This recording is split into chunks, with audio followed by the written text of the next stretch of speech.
Second take, let's see how many horns honk. I'm glad you took the time to do your research. Be aware the Federal Communications Commission is holding multiple auctions selling off those higher frequencies you suggested aren't or won't be in use. This is called pushback. No, they're not being used because there's no evidence anybody's using them because, well, there is, but not for what you're talking about, because you can go out with a meter and test for them. And they won't be in use in any way that's really significant because they're a lower power than what they were used for from 1967 and 1963 forward. Those frequencies we're talking about that are in the millimeter range when they're actually in the centimeter and 10 centimeter range, they're not millimeter waves, were in use from 1963 forward, with a big bump in 1967 or something. My entire duration I've been alive, those frequencies have been available to be used for various purposes, and were in many cases. And then this person says, I would have to double check, but I believe the biggest auction of all time will happen sometime in the future. It's December something, and then in 2020 with a full rollout to occur. It's coming. They're not currently in use for those purposes.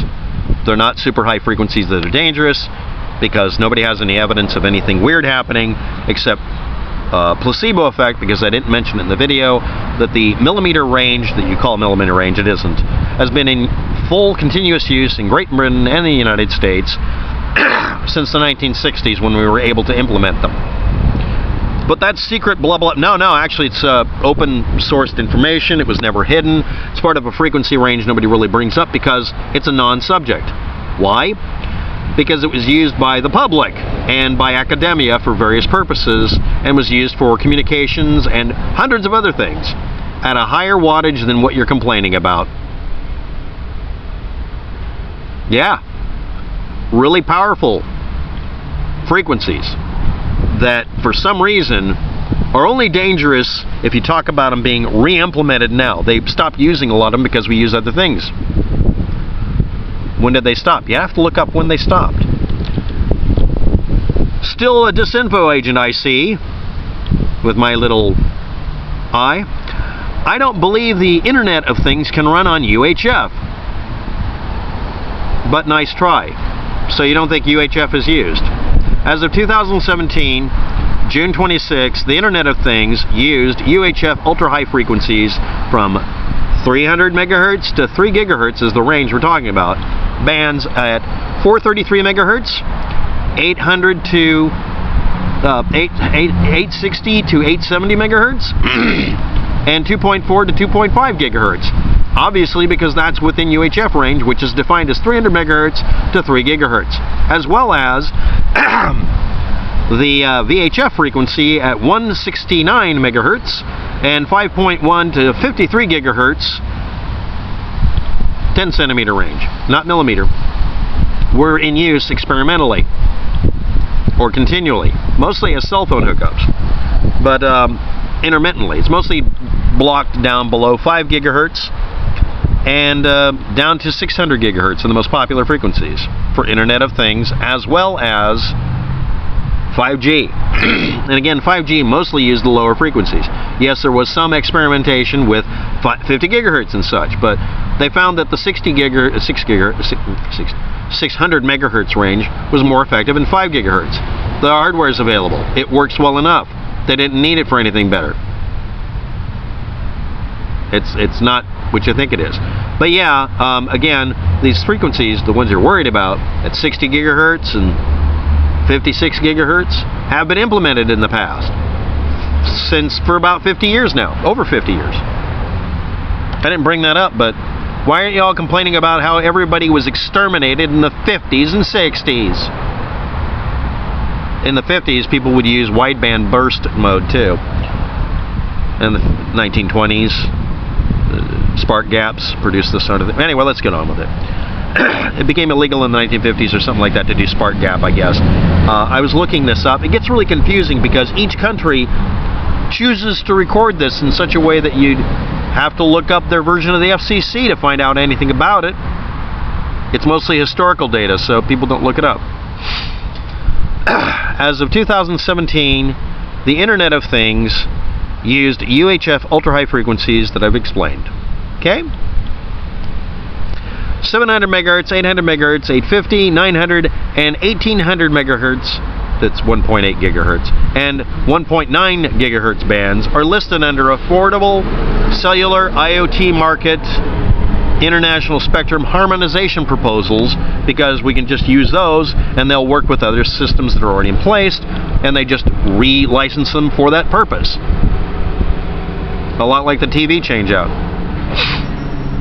After June 2016, low power, wide area technology for narrowband Internet of Things.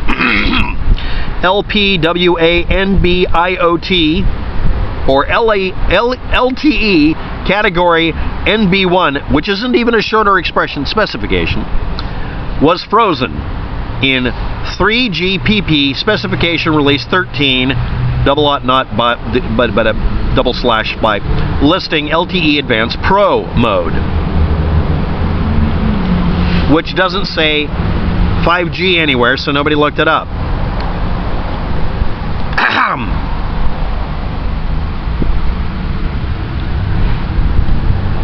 You suggested aren't in use.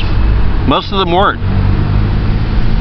But they were in use for other purposes that weren't communications the way you think, at a higher wattage for 50 years. And nobody experienced head explosion syndrome or swollen eyeball syndrome. It doesn't cook you alive. And again, higher frequencies don't penetrate the skin as well as lower frequencies. And they can't. How would the Homo sapiens species survive and reproduce when the 48 to 26 chromosomal change occurred? Wouldn't they be sterile, or have a very low chance of living, or be very compromised at best? If one being did survive this chromosomal fusion, you're looking for a chromosomal atom, and was able to breed, how could this mutant strain become dominant? Dominance is not based on what you think. Humans are walking around right now with more chromosomes than normal. This is actually a listing of a particular medical problem. There's also people who are simply born with that particular chromosome split, because at one time in a long time ago, a chromosome fused together. We actually have evidence for it, because the chromosomes didn't connect like this, where head to tail, where we might miss it. They connected head to head or butt to butt, depending on which one you want to say is the butt or the head. I don't want to know what your personal life is like. But some people are born with that split. And you know what happens? Their cells still divide, and there's nothing wrong with it. It's just a different way of packing the data. This is like taking the Lord of the Rings trilogies, putting them together and saying that somehow they're worse when they combine them together into one book or one really, really long video. It just means that you have a longer string to process, to parse, to split, to make cells, and you can have the same number of transcription errors per cell division. It doesn't change the number. Per chromosome, it would double, but they also carry double the data, and they can carry redundant information. The next thing is that the chromosome doesn't have to have non-repeating data. Again, it doesn't have to have non-repeating redundant data. I'm making a meta joke. And again, some people are born that is actually split. It can express itself as being a major issue or not. You know that, right? There are also creatures on this planet that have one long chromosome or hundreds of smaller ones that look like they're the same creature almost. There are bugs with the same number of chromosomes that we have. They just have less data, and some of them have more. Some of them have multiple duplicate data. You can check by actually having the DNA sequences done, and you can find it. It's actually kind of interesting to look this up. Most people who look this stuff up don't realize it. Now, yes, there's the bonobo versus chimpanzee analogy for what happened a long time ago, because about the time the bonobo and chimpanzee split, the area they were in had a river formation that probably caused it.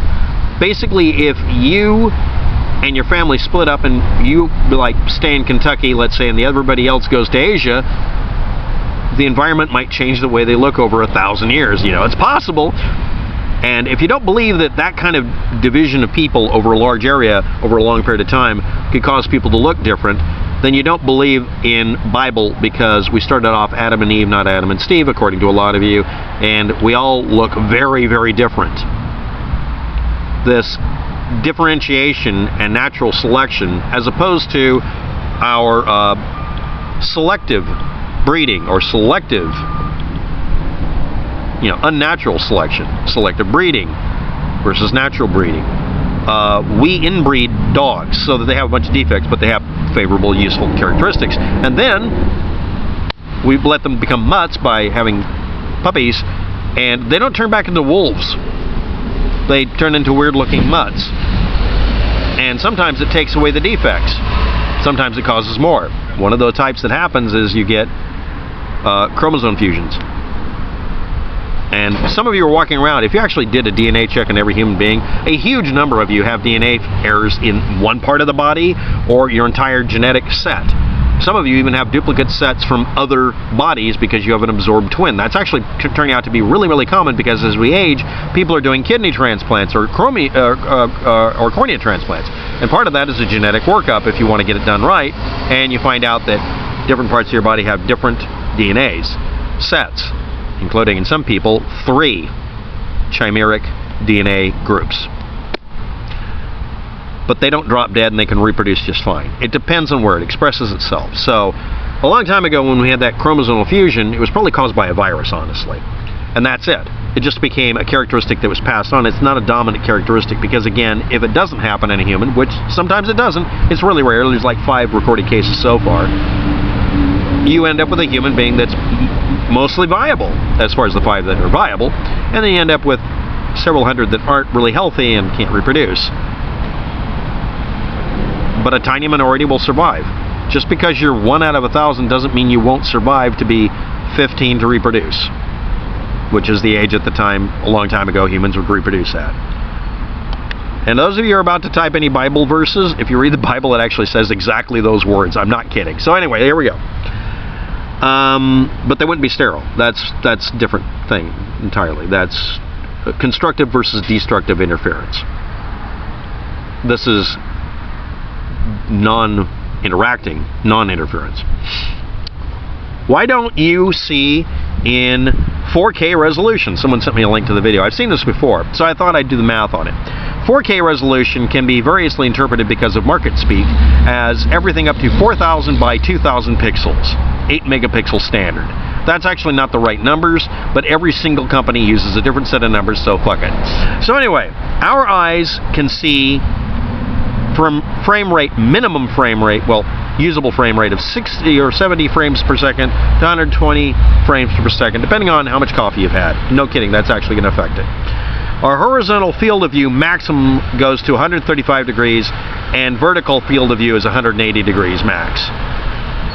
So it's literally half a circle, right to left eye, this way, and up and down is smaller than that. But it's more than 128 degrees.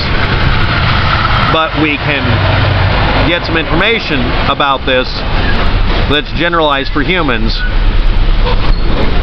based on, this is the quietest spot in the area, by the way, based on looking up cell count. The maximum resolution human beings can see on average, this is actually based on being able to see stars, is 0.3 arc minutes maximum. Now, you have degrees, arc minutes is 60, and then arc seconds is 60. So 3,600,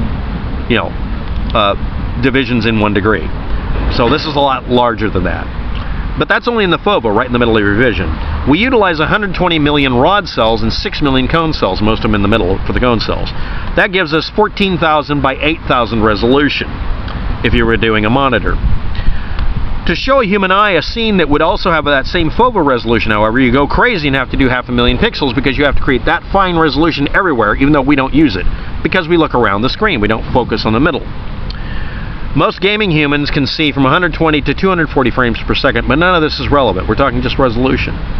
We normally view things at 2 times the screen distance away unless we're trying to do something on a computer that's detailed.